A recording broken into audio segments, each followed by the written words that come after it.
ಇವರು ಒಂದು ದೂರು ನೀಡಿದ್ದಾರೆ. ಅದರ ಪ್ರಕಾರ ಇವರು ಅಪೆಕ್ಸ್ ಬಿಸ್ಕಾಪ್ ಅಂತ ಒಂದು ಕಂಪನಿ ಇತ್ತು, ಅದರಲ್ಲಿ ಇವರು ಇನ್ವೆಸ್ಟ್ಮೆಂಟ್ ಮಾಡಿದ್ದಾರೆ. ಆ ಇನ್ವೆಸ್ಟ್ಮೆಂಟ್ ಕಂಪನಿದವರು ನಾವು ನಿಮ್ಮ ದುಡ್ಡು ರಿಯಲ್ ಎಸ್ಟೇಟ್ನಲ್ಲಿ ಹಾಕ್ತೀವಿ, ಶೇರ್ ಬಾಜಾರ್ನಲ್ಲಿ ಹಾಕ್ತೀವಿ ಮತ್ತು ನಿಮಗೆ 4% ಇಂಟ್ರೆಸ್ಟ್ ಕೊಡ್ತೀವಿ ಅಂತ ಆಮಿಷ ನೀಡಿ ಇವರ ಜೊತೆಗೆ ಒಂದು ಅಗ್ರಿಮೆಂಟ್, ಹ್ಯಾಂಡ್ ಲೋನ್ ಅಗ್ರಿಮೆಂಟ್ ಮಾಡಿದ್ದಾರೆ. ಅವರಿಗೆ ಬ್ಲ್ಯಾಂಕ್ ಚೆಕ್ ಕೊಟ್ಟಿದ್ದಾರೆ. ಈಗ ಅವರು ಕಂಪನಿ ಬಂದ್ ಮಾಡಿಕೊಂಡು ಓಡೋಗಿದ್ದಾರೆ ಅಂತ ಇವರು ಬಂದಿದ್ದಾರೆ. ಈ ದೂರು ಕಂಪನಿ ಮೇಲೆ ಮತ್ತು ಅದರದ್ದು 7 ಪದಾಧಿಕಾರಿಗಳ ಮೇಲೆ ಈ ದೂರು FIR ದಾಖಲು ಮಾಡಲಾಗಿದೆ. ಈ FIR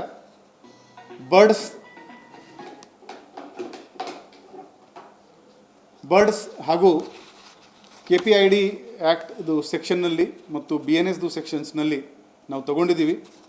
ಈ ಕಂಪ್ಲೇಂಟ್ನಲ್ಲಿ ಕಾಶಿನಾಥ್ ವಾಘಮಾರೆ ಇವನು ಮೇನ್ ಆರೋಪಿ ಇದ್ದಾನೆ. ಇವನ ಹೆಂಡತಿ, ಇವನ ರಿಲೇಟಿವ್ಸ್ ಮತ್ತು ಒಬ್ಬ ಗಣೇಶ್ ಭಂಡಾರೆ ಮತ್ತು ಅವನ ಹೆಂಡತಿ, ಈ ಥರ 7 ಆರೋಪಿ ಇವರು ಹೆಸರು ಕೊಟ್ಟಿದ್ದಾರೆ. ಸುಮಾರು 160 ಕೋಟಿ ಜನರಿಗೆ ಮೋಸ ಆಗಿರ್ಬೋದು ಅಂತ ಪ್ರಿಲಿಮಿನರಿ ಎಸ್ಟಿಮೇಟ್ ಇದೆ. ಇವರಿಗೆ ನಾವು ಕಂಪ್ಲೇನೆಂಟ್ಸ್ಗೆ ನಾವು ಕೇಳಿದ್ದೀವಿ, ಈಗ ಶಿವಮ್ ಅಸೋಸಿಯೇಟ್ಸ್ ಆಗಿದ ತಕ್ಷಣ ನೀವು ಯಾಕೆ ನಮಗೆ ಇನ್ಫಾರ್ಮ್ ಮಾಡಿಲ್ಲ? ಆವಾಗ ಇವರು ಹೇಳ್ತಾರೆ, ನಾವು ಆವಾಗ ಅವರಿಗೆ ಅವ್ರ ಹತ್ರ ಹೋಗಿದ್ದೀವಿ, ಕೆಲವರಿಗೆ ಅವರು ದುಡ್ಡು ವಾಪಸ್ ಕೊಡ್ತಾಯಿದ್ರು, ಅದಕ್ಕೋಸ್ಕರ ನಾವು ದುಡ್ಡು ನೀಡಿಲ್ಲ, ಕೆಲವರಿಗೆ ದುಡ್ಡು ಕೊಟ್ಟು ಬಾಕಿಯವರಿಗೆ ಕೊಟ್ಟಿಲ್ಲ, ಈಗ ಓಡೋಗಿದ್ದಾರೆ ಅಂತ ಹೇಳಿದ್ದಾರೆ. ಈ ಕೇಸ್ 50 ಕೋಟಿಗಿಂತ ಜಾಸ್ತಿ ಇರೋದ್ರಿಂದ CIDಗೆ ವರ್ಗಾವಣೆಗೆ ನಾವು ಪತ್ರವ್ಯವಹಾರ ಮಾಡಿದ್ದೀವಿ. ಅಲ್ಲಿವರೆಗೆ ನಮ್ಮ ತನಿಖೆ ನಡೀತಾ ಇದೆ. ಈ ಬ್ಯಾಂಕ್ ಅಕೌಂಟ್ ಆಗಲಿ, ಅವ್ರದ್ದು ಸ್ಟಾಕ್ ಎಕ್ಸ್ಚೇಂಜ್ದು ಅಕೌಂಟ್ಸ್ ಆಗಲಿ, ಅದರ ಮೇಲೆ ಪರಿಶೀಲನೆ ಮಾಡಿಕೊಂಡು ಜನರದು ಎಷ್ಟು ದುಡ್ಡು ನಮಗೆ ಫ್ರೀಸ್ ಮಾಡೋಕ್ಕೆ ಸಾಧ್ಯ ಇದೆ ಅದು ನಾವು ಮಾಡ್ತೀವಿ. ಈಗ ಅವರು ಮುಂಬೈ ಟು ದುಬೈಗೆ ಹೋಗಿದ್ದಾರೆ ಸರ್. ಮುಂಬೈದಿಂದ ದುಬೈಗೆ ಹೋಗಿದ್ದಾರೆ. ಅವ್ರ ಫ್ಲೈಟ್ ಟಿಕೆಟ್ ಎಲ್ಲ ಸಿಕ್ಕಿರೋದು. ಅವರು ಹೋಗಿದ್ದು ಫ್ಲೈಟ್ ಟಿಕೆಟ್ ಅಲ್ಲೇನ ಅದು ನಾವು ನಮ್ಮ ಏನು ಕಾನೂನಿನ ಕ್ರಮ ಜರುಗಿಸಬೇಕು ಅದು ಎಲ್ಲ ನಾವು ತಗೊಳ್ತಾ ಇದ್ದೀವಿ.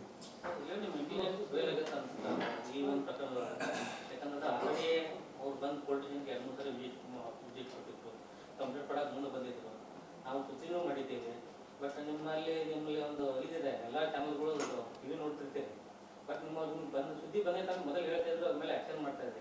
ಇತ್ತಿತ್ತಲಾಗ ಅದು ಆಗ್ತಾನೆ ಇಲ್ಲ. ಯಾಕೆಂದ್ರೆ ನಿಮ್ಮ ನ್ಯೂಸ್ ಅವ್ರು ಏನು ಮಾಡ್ತಾರೆ ಅಂತ ಆಗ್ತಾ ಇಲ್ಲ. ಯಾಕಂದ್ರೆ ಶಿವಮ್ ಅಸೋಸಿಯೇಟ್ ಮಾಡಿದರೆ ಭಾಳ ಅಪ್ರಿಷಿಯೇಟ್ ಮಾಡಿದ್ವಿ ನಾವು. ಅದೇ ಥರ 40 ಕಂಪ್ನಿಗಳಿದಾವೆ, ಅದ್ರ ಮೇಲೆ ಯಾಕೆ ಮಾಡ್ತಾ ಇಲ್ಲ? ಅದ್ರ ಮೇಲೆ ಅದಕ್ಕೆ ತಗೊಂಡಂತ ಇಚ್ಛಾಶಕ್ತಿ ಉಳಿದ್ರ ಮೇಲೆ ಹಾಕಿಲ್ಲ ಅಂತ ಹೇಳಿ ಎಲ್ಲರ ಮೇಲೆ ಮಾಡ್ತೀವಿ. ಇದರಲ್ಲಿ ಸುವೋಮೋಟೋ ನನಗೆ ಕ್ರಮ ತಗೊಳ್ಳೋಕ್ಕೆ ಆಗಲ್ಲ. ಸುವೋಮೋಟೋ ಪೊಲೀಸ್ FIR ಮಾಡಿದ ತಕ್ಷಣ ಹೈಕೋರ್ಟ್ನಲ್ಲಿ ಹೋಗಿ ಸ್ಕ್ವಾಶ್ ಆಗುತ್ತೆ. ನಾವು ನಮ್ಮ ವರದಿ ಸ್ಕ್ಯಾಮ್ ಸೆಲ್ಗೆ ಕೊಡ್ತೀವಿ. ಅದು ಅಲ್ಲಿಂದ ವಿಚಾರಣೆ ಮಾಡಿದ ಮೇಲೆ ಅಲ್ಲೇನು ಕಂಟೆಂಟ್ ಸಿಕ್ಕಿದ ಮೇಲೆ ನಮಗೆ FIR ಮಾಡೋಕ್ಕಾಗುತ್ತೆ. ಜನರು ನಮ್ಗೆ ಹತ್ರ ಬಂದರೆ ನಾವು ತಕ್ಷಣ ತಗೊಳ್ಳೋಕ್ಕೆ ರೆಡಿ ಇದ್ದೀವಿ. ಮಾರುತಿನಲ್ಲಿ ಅದೇ ಆಗಿದೆ. ಈಗ 2 ಆರೋಪಿ ಕೂಡ ಅರೆಸ್ಟ್ ಆಗಿದ್ದಾರೆ. ಅದರಲ್ಲಿ ಜನ ಮುಂದೆ ಬರಬೇಕು. ಸುವೋಮೋಟೋ ಮಾಡೋಕ್ಕೆ ಆಗಲ್ಲ, ಅದು ಪ್ರಾಬ್ಲಮ್ ಇದೆ. ಮಾಡಿದರೆ ಅವರಿಗೆ ಕ್ರಿಮಿನಲ್ಗೆ ಅನುಕೂಲ ಆಗುತ್ತೆ. FIR ಕ್ವಾಶ್ ಆಗೋಯ್ತು ಅಂದರೆ ಮುಂದೆ ಮ್ಯಾಟರ್ ನಿಂತು ಹೋಗುತ್ತೆ. ನೀವು ಕೂಡ ಸಾಕಷ್ಟು ಜನ ಮನವಿ ಮಾಡಿಕೊಂಡ್ರು, ಬಹಳ ಜನ ಇನ್ನೂ ಹೂಡಿಕೆ ಮಾಡೋದ್ರಲ್ಲಿ ಇದ್ದಾರೆ. ನಾವು ಬರ್ಡ್ಸ್ ಆ್ಯಕ್ಟ್ದು ಪ್ರೊವಿಷನ್ಸ್ ಬಗ್ಗೆ, ಫ್ರಾಡ್ ಹೇಗೆ ಆಗುತ್ತೆ ಅದರ ಬಗ್ಗೆ ಒಂದು ಪ್ಯಾಂಪ್ಲೆಟ್ ಮಾಡಿದ್ದೀವಿ. ಈಗ ಎಲ್ಲಿ ರಿಟೈರ್ಮೆಂಟ್ ಆಗ್ತಾ ಇದೆ ಅಲ್ಲಿ ಆ ಕಚೇರಿಗೆ ಆ ಪ್ಯಾಂಪ್ಲೆಟ್ ನಾವು ಕಳಿಸ್ತಾ ಇದ್ದೀವಿ. ಕಡ್ಡಾಯವಾಗಿ ನಿಮ್ಮ ಸಿಬ್ಬಂದಿಗೆ ಕೊಡಿ. ನಾವೇನು ನೋಡ್ತಾ ಇದ್ದೀವಿ, ಜನರಲ್ಲಿ ನಮ್ಮಲ್ಲಿ ಈ MLR IC ಇದೆ, ಅಲ್ಲಿ ರಿಟೈರ್ ಆಗ್ತಾರೆ. ಆ ರಿಟೈರ್ಮೆಂಟ್ ಏನು ದುಡ್ಡು ಬರುತ್ತೆ ಅವರು ಯೋಚನೆ ಮಾಡ್ತಾರೆ, ಇವನ್ನು ಇನ್ವೆಸ್ಟ್ಮೆಂಟ್ ಸ್ಕೀಮ್ನಲ್ಲಿ ಹಾಕಿದರೆ ನಮಗೆ ಸ್ವಲ್ಪ ಪೋಸ್ಟ್ ರಿಟೈರ್ಮೆಂಟ್ ಲೈಫ್ ಈಸಿಯಾಗಿ ಆಗುತ್ತೆ ಅಂತ. ಅಲ್ಲಿ ಅವರಿಗೆ ಧೋಖೆ ಆಗ್ತಾಯಿದೆ. ಅವರು 4 ಮಂದಿಗೆ ಕೇಳ್ತಾರೆ, ನೀವು ಎಲ್ಲಿ ಹಾಕಿದ್ದೀರಪ್ಪ? ಅವರು ಹೇಳ್ತಾರೆ, ನಾವು ಇಲ್ಲಿ ಹಾಕಿದ್ದೀವಿ. ಆ ವರ್ಡ್ ಆಫ್ ಮೌತ್ ಪಬ್ಲಿಸಿಟಿ ಏನಿದೆ ಅದರಿಂದ ಆಗ್ತಾಯಿದೆ.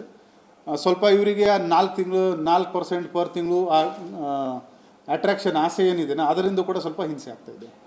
ಸೊ ನಾವು ಎಲ್ಲ ಗವರ್ಮೆಂಟ್ ಇಲಾಖೆ, ಆರ್ಮಿ ಅವರಿಗೆ ಪತ್ರ ಬರೆದುಕೊಂಡು ಆ ಪ್ಯಾಂಪ್ಲೆಟ್ ಕೊಡ್ತಾ ಇದ್ದೀವಿ. What is the common modus? ನಮ್ಮ ಸ್ಕ್ಯಾಮ್ ಸೆಲ್ ಇದೆ, ಅಲ್ಲಿ ಬಂದವರು ವಿಚಾರಣೆ ಮಾಡ್ಬೋದು. ಅಥವಾ ನಮ್ಮ 112ಗೆ ಕೂಡ ನಾವು ನಮ್ಮ ಆನ್ಲೈನ್ ಕರೆ ಮಾಡಿದರೆ ಅಲ್ಲಿ ಕೂಡ ನಾವು ಅವರಿಗೆ ಮಾಹಿತಿ ನೀಡಬಹುದು.